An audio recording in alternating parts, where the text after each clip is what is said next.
কাঠগোলাপের সাদা নয়া মিশিয়ে দিয়ে ভাবি আবছা নীল তোমার লাগে ভালো।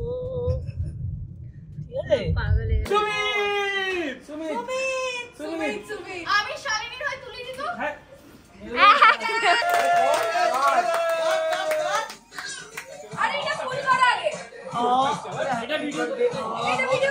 কিন্তু গাড়ি যখন নতুন শোরুম থেকে বেরোচ্ছে 2 বছরের ওয়ারেন্টি এবং 2 বছর কমপ্লিট হওয়ার পরেই প্রবলেমটা শুরু হচ্ছে। আইদার তুমি ভালো কোয়ালিটির ব্যাটারি দিচ্ছ না, এক্সাইড লেখা ব্যাটারি, বাট এক্সাইডের কেনা ব্যাটারি 2 বছরে এই প্রবলেম হয় না, কারণ ওয়ারেন্টি থাকে মিনিমাম 5 বছরের।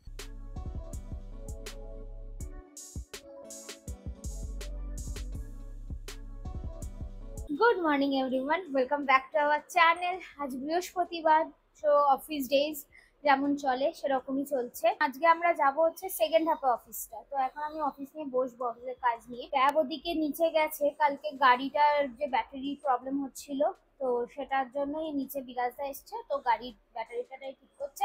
সেকেন্ড হাফে অফিস যাব, ওখান থেকে আবার নেমন্তন্ন বাড়ি যেটা আছে, ইনভিটেশন আছে, সেখানে যাব। তারপর ওখান থেকে আমরা রাত্রির বেলা ওই বাড়ি ফেরার প্ল্যান আছে। তো এই হচ্ছে আজকের পুরো প্ল্যান। এখন ব্রেকফাস্টটা করতে হবে। আমি একটু প্রত্যেকদিন আর ওই দই কর্নফ্লেক্স খেতে না ইচ্ছা হচ্ছিল না, তো সেই জন্য আজকে আমি একটু ইপি বানিয়েছি। ট্যাবকে জিজ্ঞেস করলাম যে কি খাবে, ইপিটা করছি খাবে কিনা, ও তো এসব খায় না। তো ও বললো না আমি দই কর্নফ্লেক্সই খাবো। আমি বললাম ঠিক আছে, তাহলে ওই জন্য নিচ থেকে ভালো মা টক দই পাতেই বাড়িতে, তো ওই টক দই নিয়ে এসেছি। আর আমি আমার ইপিটা খাবো, এখন কাজ নিয়ে বসবো, কল আছে পরপর, সেগুলো সব করবো। কালকে সারা রাত তো ব্যাটারিটা চার্জে ছিল, এখন অলমোস্ট 24 ঘন্টা হতে চললো। দোকানে যাই, গিয়ে দেখি কি সিচুয়েশান। বিলাসদা যদি বলে চার্জ হয়ে গেছে, ও একবার টেস্ট করে দেখবে, তারপর তাহলে গাড়িতে লাগাবো। গাড়িতে লাগিয়ে দেখি বাকি সব ওকে কিনা। এই ব্যাটারি সারা রাত এখানে চার্জ হয়েছে, আর চার্জ এটা বন্ধ হয়ে গেছে, তার মানে ব্যাটারি চার্জিং কমপ্লিট। অ্যাম্পিয়ার দেখে নিয়েছিলে? দেখে নিয়েছিলে অ্যাম্পিয়ার? তাই ব্যাটারির অবস্থা ভালো না? কি করে বুঝলে? আচ্ছা, তা কি পাল্টে নেওয়া ভালো? বহুত বাজে তা।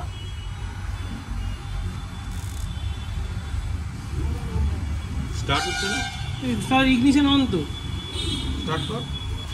যাই হোক, ব্যাটারি লেগে গেছে, আর আমি সব রকম লোড দিয়ে টেস্টও করে নিয়েছি, এসি চালিয়ে, লাইট চেঞ্জ করে, আপার লোয়ার ইন্ডিকেটার, গান বাজিয়ে, এটা খুলে, সানরুফটা খুলে, যে যা যা করা যায় সব চেক করা হয়ে গেছে। এবং সেই সময় অ্যাম্পিয়ার মিটার দিয়ে বিলাসদার নাম্বারগুলো দেখেও নিয়েছে, যা হওয়া উচিত মোটামুটি ঠিক আছে। কিন্তু যেটা কনসার্নিং সেটা হচ্ছে, যেহেতু এটা পুরো চেক করেছে দাদাভাই এবং বিলাসদা থরলি, তো ব্যাটারিটার অবস্থা ভালো নয়।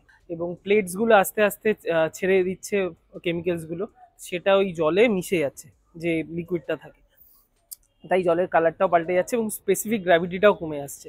এগুলো দেখে আমায় বললো অ্যাজ আর্লি অ্যাজ পসিবল পাল্টে নে। এবং কালকে ওই লোকটা এসেও তাই বলেছে যে 2 বছর হয়ে গেলেই ব্যাটারিগুলো প্রবলেম করছে হিন্ডাই আর কিয়াতে। ওরা নাকি রোজই প্রায় 6-7টা করে এরকম ইস্যু পাচ্ছে, একদম এক্স্যাক্ট সেম ইস্যু। তো যেটা ডিসঅ্যাপয়েন্টিং সেটা এটাই যে নতুন গাড়িতে ব্যাটারি দিচ্ছ আর সেটা 2 বছরের ওয়ারেন্টি দেয়।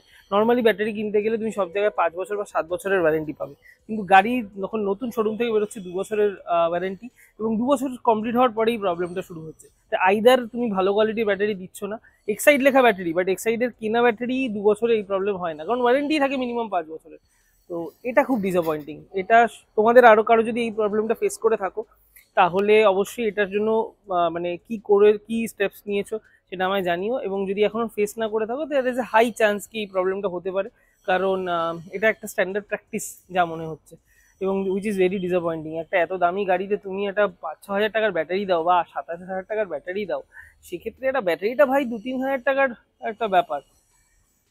এইটুকু হওয়া উচিত। This is basic. আমি রেডি হয়ে গেছি, ট্যাবও রেডি হয়ে গেছে।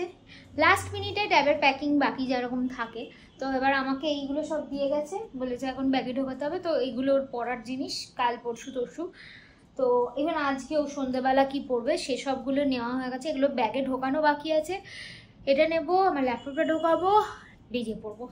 অফিস থেকে তো বেরিয়ে পড়েছি গাইজ, অফিসের কাছ থেকে নিয়ে এসেছি গাইজ এই যে কাঠগোলাপ।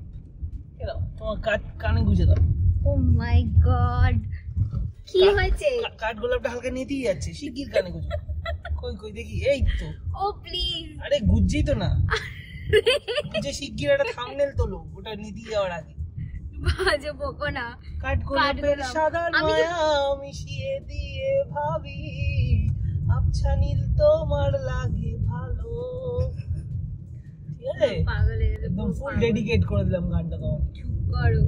আমি মোটামুটি রেডি, প্রচন্ড এলিগেন্ট একটা কালো কুর্তার সাথে একটা অসম্ভব গর্জিয়াস সাদা জিন্স পরেছি। আমি জানি মারাত্মক সুন্দর লাগছে আমাকে। গিফট প্যাক করেও রেডি করে রেখেছি। আমি তো রেডি হয়ে গেছি, সুপর্ণা রেডি হচ্ছে লাস্ট 1 ঘন্টা ধরে। গিয়ে এবার দেখি ওর হলো কিনা। এই কদ্দূর হয়ে গেছে, হয়ে গেছে? আর একটুখানি। বাহ, সুন্দর লাগছে। আমার দোকানটা এখনো বন্ধ করা হয়নি। ও ওখানেই থাক, ল্যাপটপে লিড নামিয়ে চলে যাবো। হ্যাঁ না না, লগ আপ করে দিয়ে যাও। ওকে, আমরা মোটামুটি রেডি, এইবার আমরা বেরোবো।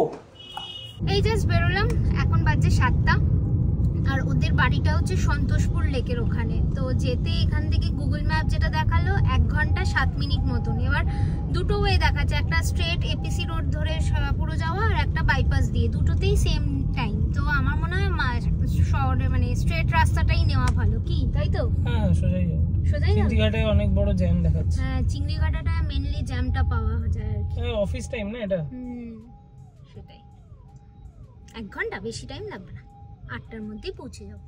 ও আবার গিয়ে ওখানে কল নেবে, আর ওই জন্যই তাড়াতাড়ি করে। মিটিংটার জন্যই আরো তাড়াহুড়ো করে যেতে হচ্ছে।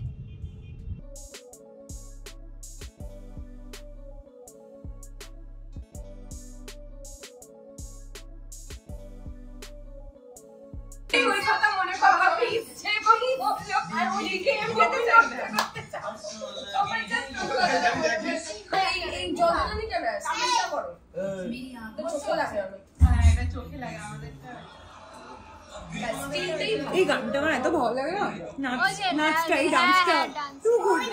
মাধুরী খাইয়ে দিলাম, তুই ছোট ভাইটাকে খাইয়ে দিলে। হ্যাঁ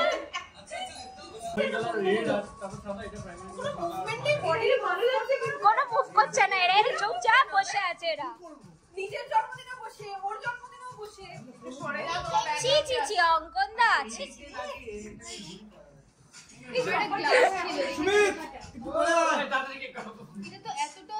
এটা এখানে এভাবে দিয়ে দিই। হ্যাঁ এই দিক থেকে করে যাবে। হ্যাঁ এই দিক থেকে করে আমাদের দিকে।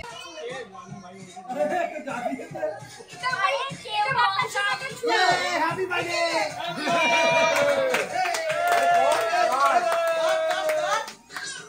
আরে এটা ফুল করা আগে।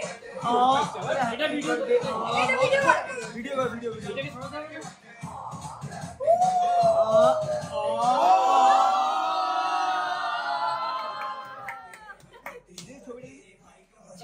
ছবির মধ্যে কাটো মানে দেখি ছবি কেন হ্যাপি বার্থডে হ্যাপি বার্থডে।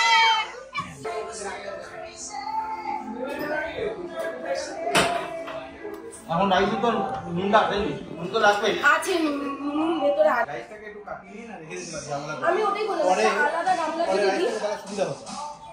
আলাদা দিয়ে একটা গামলা দিই, রাইসের উপর দিয়ে তুলে নাও। কাটিয়ে পরে ইয়ে করে। হ্যাঁ হ্যাঁ, সাইড থেকে একটা রাইস। নুন দিয়ে একটু টস করে নেবো। এখন নুন দিতে হবে না, তুই রাইসটা নিয়ে কাটিয়ে নে, তারপর দেখে নিবি কতটা নুন লাগে, তারপর দিতে দেবো নুন দিবি। ওই তুলো উপর যাচ্ছে না, ও তুলো আরে এটা যে তুলবে আচ্ছা আছে আচ্ছা গাড়ির উপরে তুই তো দিছিস। আরে এক সেকেন্ড দাঁড়া। তুই গাড়ি শাইনি শাইনি শাইনি। এই অন্তত সুমিত আমি শালিনীর হয়ে তুলে দিত। আমারও ট্যাপ পড়েছে। আমারও সুমিত